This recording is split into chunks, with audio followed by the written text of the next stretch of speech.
We're celebrating Summerslam month here on the Wrestling Chatter, and we are here to give our top 7 greatest SummerSlam championship matches of all time.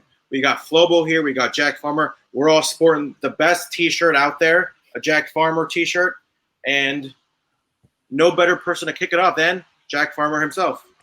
Yeah, T-shirts that you can get at realjackfarmer.threadless.com, by the way. If you don't like the blue, you can get them in gray and all sorts of other colors. But we're not here to talk about my T-shirts. You sure? We're here to talk about the very best title matches in the history of the biggest party of the summer, that is SummerSlam. And this is my top 7. This is the official top 7. I go at number 7.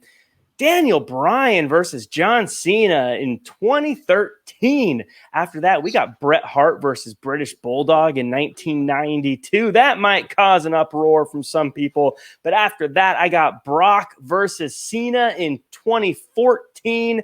And then I've got The Rock versus Triple H in that ladder match in 1998. We got Brock versus The Rock in 2002. And at number 2, I've got the legendary show-starting match of the Hardys, the Dudleys, and Edge and Christian in that TLC match in 2000.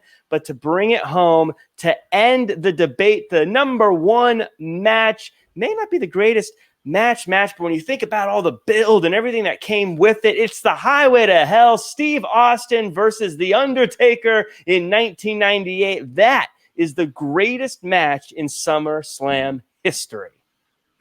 101 with The Undertaker, player. I can already hear the backlash of everything you said, especially there's a certain match that was not on your list, but I am curious if it's going to be on Flobo's list. Oh, wow. Well, now this pressure is on. Even though I want to give an honorable mention to a match that's not that great, but I love it in the Austin, Mankind, Triple H, SummerSlam 99 triple threat. It really kicked off the game era. Number 7 for me starts with that ladder match. SummerSlam 98, Rock, Triple H for the Intercontinental title. And number 6, I have CM Punk versus Cena in 2011. That storyline was one of the hottest storylines in wrestling for a long time. And don't forget about the cash-in afterwards. I'm talking about the original match, Cena, CM Punk. It was a classic. At number 5, also causing that uproar, Bret Hart against the Bulldog at SummerSlam 92. And at number 4, Styles versus John Cena at SummerSlam 2016. Who's the face that runs the place? Who's the champ that runs the camp? We found out. At number 3, like Jack, I have the first ever TLC match between the Hardys, Dudleys, and Edge and Christian. And at number 2, I have Austin Taker at SummerSlam 98, Highway to Hell, just on the pure spectacle of it all. And number 1, maybe on the strongest SummerSlam card of all time, SummerSlam 2002, Brock Lesnar, The Rock, for the Undisputed title. I just want to say something real quick, just because I know you had your honorable mention at number. What was your honorable mention? You said Flobo? 8, 9, 10, 11, 12. So anything after that. I'm saying, but which match was your honorable mention? You mentioned the triple threat match in '99, Austin McMahon. And so we're gonna bump that one up because you did mention Styles versus Cena in 2016. That was actually a non-title match. Okay, fair enough. You're probably thinking of the classic Royal Rumble match that they had probably a couple months later, but that's okay. You had your honorable mention, but now I know which ones you're gonna complain about, George. I'm not even going to complain about. I mean, I'm going to complain about you having a certain matches in that order, but I am going to complain about neither one of you having a certain match on any of your list. Do you even know what I'm going to say? Yeah, you're going to say Bret versus Owen, 94. What the hell is your guys' problem that you can't have Bret versus Owen in a cage match at either one of you? I'll tell you why. I'll tell you why. And I'm going to get a lot of hate for this, George. People aren't going to like me saying this, but I never believed Owen Hart as the guy. He was a great wrestler, but I always felt like he was out of his depth that high on the card. And so I never believed he was going to win that match. I never believed he was going to be champion. And that's why it never stuck for me as one of the greats all time. The other ones on my list are ones that made people that it went on for decades and time and proved that guys were going to be the guy. You look at like Brock versus Cena. Now, Brock was already the guy. He had already beaten The Undertaker, but when the Brock threw 16 suplexes and dominated John Cena. We knew that this Brock was an unbeatable force. You look at Brock versus The Rock, as Flobo said, possibly the biggest match on the biggest SummerSlam of all time. Once Brock did that, that was a new age. He F5'd the Attitude Era. Don't give me this ruthless aggression garbage. It's Brock aggression. It started there. And as we said, Austin versus The Undertaker, that entire summer was culminated into one awesome match. I just don't think Owen and Brett fit amongst all these others. Oh, yeah, I'm just a hater of Brett, so that's probably why it wasn't on my list. Jack is right. All he said was right. I'm just a hater of Brett. Yeah. Wow. I'm shocked. I'm flabbergasted. Flummoxed, befuddled. Now, with that said, kind of with the whole Brett thing, a lot of people have Brett and Bulldog not just as the greatest SummerSlam title match ever. A lot of them have as the greatest SummerSlam match, period. Let alone maybe even some think that's the greatest match of all time in their own opinion. As mentioned in previous video, these match things can be a little subjective. Obviously, we're trying to think a little bit more, more like an analysis, but there's still some subjectiveness in these matches. Now, considering what's been mentioned, this isn't my opinion. This is public knowledge mentioned by Brett. You have a match like Brett versus Bulldog, where Brett has said that Bulldog was in no condition to wrestle that night. Therefore, Brett had to kind of carry him throughout the whole match. Considering that whole vibe, environment, 80,000 people from Wembley Stadium, does that change anything as far as the greatness of that match at all? In a word, no. Because you can sit there and say, oh, man, all these things make Brett that much a performer. And we're all insiders. And so we see Brett, I got to respect him. This is why he's on that list. But if you're thinking about the people in the stands, they didn't know his condition. If you pop on the network and you watch SummerSlam, you don't know what the backstory is. So you have to take it as it is. And SummerSlam 92 was good for its time, but it really was not as strong as people make it out to be. There were a lot of matches, a lot of filler in there. I mean, you had Virgil come out in the second match of the night. Really? Against Nails? Is that the most premier card you came up with? I watched the Repo Man take on Crush this morning in Frost with his interview. So the match itself was pretty good. I'll even say it saved the show because it's in the fans home happy. But when it's all said and done, you don't get that luxury of saying, well, Brett did this behind the scenes. Let's give him a gold star. So. That's, Flobo, you hit the nail on the head there too. I think that a lot of that memory was the time and place with British Bulldog more so than anything else. It was a great match, and I love Bret Hart. Bret Hart was actually growing up my favorite wrestler, so I've got love for the guy.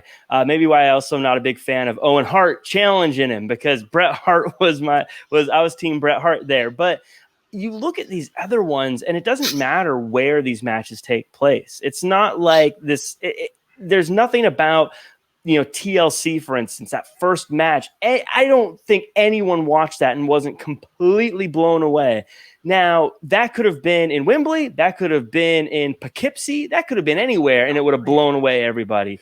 But I think sometimes like that 1992 SummerSlam, it was a good show. Don't get me wrong. But I think sometimes, we look back with rose-tinted glasses, the same way we think Hogan body slamming Andre the Giant was like the greatest thing in the world. A lot of people body slammed Andre the Giant. That was just kind of the way it was built as a spectacle.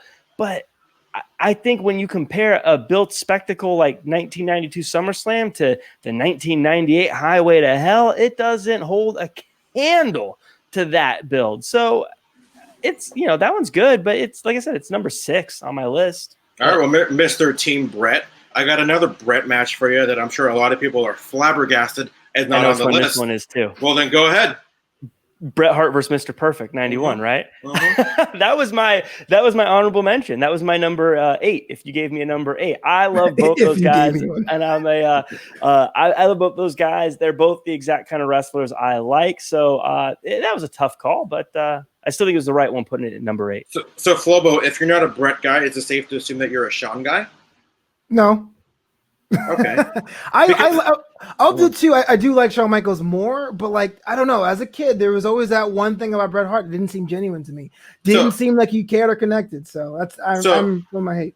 So I mean, it sounds like you're more of a Shawn fan. Do you know the match I'm going to mention next that I'm flabbergasted it's not on any of your lists. You're flabbergasted a lot. What? Hit me. Well, I'm puzzled that you don't Are you have puzzled or flabbergasted? all of the above. This is our last time getting invited to this show. SummerSlam 1995 ladder match against Razor Ramon. It's not True. on either one of your guys' list. So the thing is about the SummerSlam ladder match is that it gets eclipsed by the WrestleMania match around the same time, right? Mm-hmm. And 95 was the nadir creatively of WWF programming. So like it's a hidden gem. And if someone told me that match was dope, I will defend it. But if I gotta put my name to a list of top 10 matches you have to see, then I'm gonna pick other ones. It's not a bad match, it's a phenomenal match. But there's one just like it elsewhere. Yeah, I agree completely. That's the reason why I didn't put it on there. Is the first thing I think of when I think of HBK Razor Ramon ladder match SummerSlam is I think, wait, was this the WrestleMania one? Oh no, the WrestleMania one was the WrestleMania one. And Yeah. if you have that asterisk, it can't be on a list this tight. We're splitting hairs here, George. We're splitting hairs. I'm flabbergasted that Mr. Perfect wasn't mentioned twice in this list.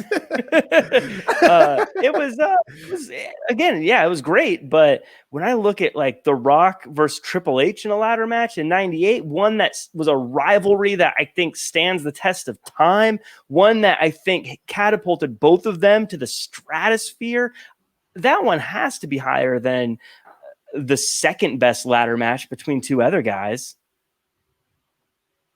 I mean, if anybody needs to find a difference, WrestleMania was Shawn Michaels with the white tights. SummerSlam was Shawn Michaels with the blue tights. Just throwing it out there. You see a picture and you're trying to figure out which one's which. White, blue. Mania, SummerSlam. I'm not going to lie.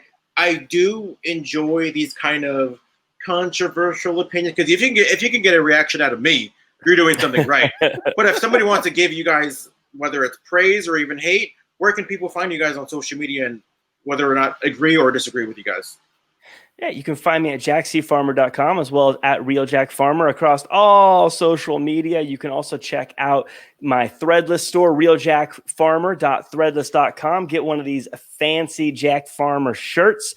You can also check me out drinking Broasters from www.thebroasters.com. Make sure to use promo code BROCODE1 for a discount and some swag. Dang, I kind of missed the cue to put all the shirts up at the same time. But you can... We can do it one more time. All right, here we go. Hey! You can follow me at Flobo Boys on Twitter, at Flobito on Instagram, and Flobito.com. What's up, Flobo After Hours, the late night show you didn't think you wanted to see or hear is every Monday night, 10 p.m. Pacific on YouTube, Twitch, and Facebook. And let us know what you guys think. Comment down below.